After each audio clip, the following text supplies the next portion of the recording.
അടുത്തതാണ് filter context. ഇപ്പം നമ്മൾ ഇനി ചെയ്യാൻ പോകുന്ന ഒരു റിപ്പോർട്ട് പേജ് ആണിത്. അപ്പൊ ഇതിൽ നമുക്ക് നോക്കിയാൽ മനസ്സിലാവും കാർഡ്സ് ഉണ്ട്, ഡോണറ്റ് ചാർട്ട്സ് ഉണ്ട്, ടേബിൾസ്, ലൈൻ ഗ്രാഫ്, അങ്ങനെ കുറെ വിഷ്വൽസ് കാണാൻ പറ്റും.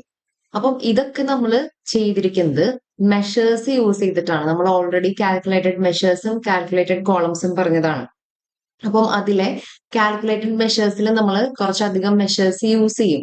നമുക്ക് വിഷ്വലി ചെയ്യാൻ എളുപ്പത്തിന് വേണ്ടിയിട്ടാണ് നമ്മൾ അങ്ങനെ മെഷേഴ്സ് യൂസ് ചെയ്യുന്നത്, മീൻസ് മെഷേഴ്സ് ക്രിയേറ്റ് ചെയ്യുന്നത്. അപ്പം revenue per customer, total customers, total revenue, total orders, ഇതൊക്കെ നമ്മൾ ക്രിയേറ്റ് ചെയ്യുന്ന മെഷേഴ്സ് ആണ്. ഇതിന്റെ ബേസിലായിരിക്കും നമ്മൾ ഓരോ വിഷ്വൽസ് പ്ലോട്ട് ചെയ്യുന്നത്.